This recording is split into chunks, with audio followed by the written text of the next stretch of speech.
हम खबर अपने नाज़रीन तक पहुंचाएंगे। फौजी एहलकारों को बगावत पर उकसाने के इल्जाम में पाक फौज के 2 रिटायर्ड अफसरान मेजर रिटायर्ड आदिल फारूक और राजा और कैप्टन रिटायर्ड हैदर रजा मेहदी को कोर्ट मार्शल की सजा सुना दी गई है। इसी पर बात करेंगे। ब्यूरो चीफ इस्लामाबाद इफ्तिखार शराजी हमारे साथ मौजूद हैं। शराजी साहब, बताएगा क्या सजाएं सुनाई गई हैं? जी बिल्कुल, जैसे आपने बताया कि जो मिलिट्री आर्मी एक्ट है 1952, उसके तहत मुसल्लह अफवाज के 2 जो साबिक फौजी हैं, जिनमें एक आदिल राजा हैं जो मेजर रिटायर्ड है और उसके साथ है कैप्टन रिटायर्ड हैदर रजा मेहदी। इन दोनों पे इल्जाम यही है कि उन्होंने मुसल्लह अफवाज के अंदर जो अफसरान और जवान उनको बगावत से उकसाया और इस तरह वो ड्यूटी करने से इनकार करने के लिए उनको उकसाया एक तरह से, और इस तरह ये ऑफिसर्स एक्ट जो है 1923 उसके एक तरह से खिलाफ वर्जी के मुर्तकिब पाए गए हैं। और जो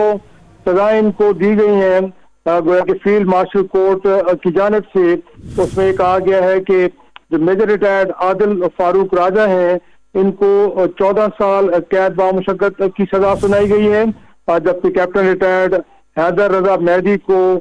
12 साल जो है वो बामुशक्कत कैद की सजा सुनाई गई है। साथ में ये भी है कि इस सजा के तहत दोनों के जो रैंक्स हैं, जो उनके जो मिलिट्री रैंक्स थे, वो भी उनसे एक तरह से वापस ले लिए गए हैं। 21 नवंबर को हम कह सकते हैं कि इसे सजा सुनाई गई है, लिहाजा इसका अमल दरामद भी 21 नवंबर 2023 से हुआ है। और जो ISPR ने हमें बताया वो यही है कि इन दोनों साबिक फौजी अफसरान को आर्मी एक्ट 1952 के तहत ये सजा दी गई है, क्योंकि दोनों ऑफिस सीक्रेट एक्ट 1923 के खिलाफ वर्जी के मुस्तकिब पाए गए हैं। और इन पर इल्जाम ये है कि उन्होंने मुसल्लह अफवाज के अंदर गोया के हुक्म अदूली और बगावत फैलाने के हवाले से काम किया है। तो ये जो ताज़ा तरीन इस वक्त हम अपने नाज़रीन को बता रहे हैं कि मुसल्लह अफवाज के 2 साबिक अफसरान, जिनमें मेजर रिटायर्ड आदिल फारूक राजा और कैप्टन रिटायर्ड हैदर रजा मेहदी, इन दोनों पे ये इल्जाम साबित हुए हैं और फील्ड जनरल कोर्ट मार्शल में इनके खिलाफ एक बाकायदा मुकदमा चला, केस चला, और इन दोनों पे इन इल्जामात को साबित होने पर गोया कि मुसल्लह अफवाज में बगावत फैलाने और उनको एक तरह से अपने अफसरान की हुक्म अदूली पे उकसाने के इल्जाम में मेजर रिटायर्ड आदिल फारूक राजा को 14 साल कैद बामुशक्कत और जबकि कैप्टन रिटायर्ड हैदर रजा मेहदी को 12 साल कैद बामुशक्कत की सजा सुनाई गई है। और साथ में सजा के तहत दोनों जो अफसरान है साबिक, इनसे फौजी जो एक तरह से इनके रैंक से वो भी वापस ले लिए गए हैं। जी अच्छा शराय साहब, ये बता दीजिएगा, दोनों जो अभी मुल्जिम हैं, सजा भी इनके खिलाफ जो इल्जामात है वो साबित भी हो गए, सजा भी सुना दी गई है, ये दोनों पाकिस्तान में मौजूद नहीं है, इनकी गिरफ्तारी के क्या तरीके कार होगा? इंटरपोल से रब्ता किया जाएगा? किस तरह से इनको वापस ला के सजा जो है उस पर इम्प्लीमेंट किया जाएगा? इससे पहले हमने देखा है कि ऐसी कोई नज़ीर नहीं मिलती कि जिसमें